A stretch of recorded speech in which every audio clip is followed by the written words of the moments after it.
प्राचीन काल में सत्यव्रत नाम के एक राजा राज करते थे। वह प्रतिदिन पूजा पाठ किया करते थे। उनके पास किसी भी चीज की कमी नहीं थी। वह धन दौलत से लेकर हर प्रकार की सुविधा से समृद्ध थे। हालांकि इसके बावजूद भी राजा की एक अभिलाषा थी जिसे वह पूर्ण की चाह रखते थे। दरअसल राजा सत्यव्रत को किसी प्रकार से स्वर्गलोक जाने की इच्छा थी। वह अपने जीवन में कम से कम एक बार स्वर्गलोक के सौंदर्य को देखना चाहते थे, लेकिन उन्हें इसका मार्ग नहीं पता था। इधर दूसरी तरफ ऋषि विश्वामित्र अपनी तपस्या के लिए घर से बाहर निकले। चलते चलते वह अपनी कुटिया से काफी आगे चले गए थे। काफी समय बीत गया लेकिन वह नहीं लौटे। इस कारण उनका परिवार भूख और प्यास से तड़प रहा था। राजा सत्यव्रत को जब यह पता चला तो उन्होंने ऋषि विश्वामित्र के परिवार के पालन पोषण की जिम्मेदारी ले ली। कुछ समय बाद जब मुनिवर लौटे तो वे अपने परिवार को कुशल देख काफी प्रसन्न हुए।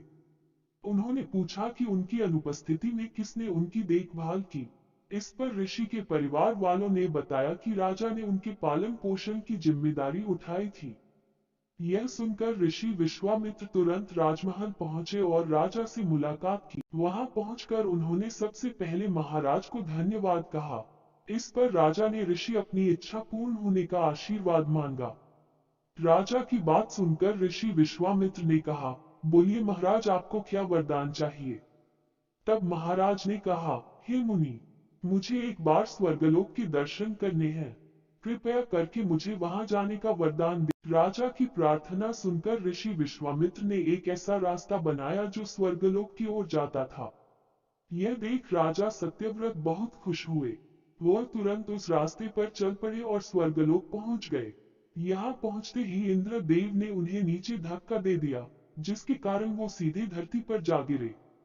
राजा ने सत्यव्रत ने तुरंत सारी घटना ऋषि विश्वामित्र बताई। राजा की बात सुनकर ऋषि विश्वामित्र गुस्से से आग बबूला हो उठे। उन्होंने तुरंत सभी देवताओं से इस बारे में बात की और इस समस्या का हल निकाला, जिसके बाद राजा के लिए एक नया स्वर्गलोक बनाया गया। नए स्वर्गलोक को पृथ्वी और देवताओं के स्वर्गलोक के बीचों बीच स्थापित किया गया था, ताकि किसी को परेशानी न हो। नए स्वर्गलोक से राजा सत्यव्रत तो बहुत खुश हुए, लेकिन विश्वामित्र को एक चिंता लगातार सता रही थी। उन्हें डर था कि नया स्वर्गलोक कहीं जोरदार हवा के कारण गिर न पड़े। अगर ऐसा होगा तो राजा सत्यव्रत दोबारा से धरती पर जा गिरेंगे। काफी सोच विचार के बाद ऋषि विश्वामित्र को एक उपाय सूझा। उन्होंने नए स्वर्गलोक के नीचे एक बहुत लंबा खंभा लगा दिया, ताकि उसे सहारा मिल सके। ऐसी मान्यता है कि नए स्वर्गलोक के नीचे लगाया गया खंभा एक विशाल पेड़ के तने के रूप में बदल गया। यही नहीं, कुछ समय पश्चात जब राजा सत्यव्रत की मृत्यु हुई तो उनका सिर एक फल में तब्दील हो गया। तभी से इस खंभे को नारियल का पेड़ कहा जाने लगा, जबकि राजा का सिर नारियल के रूप में जाना गया।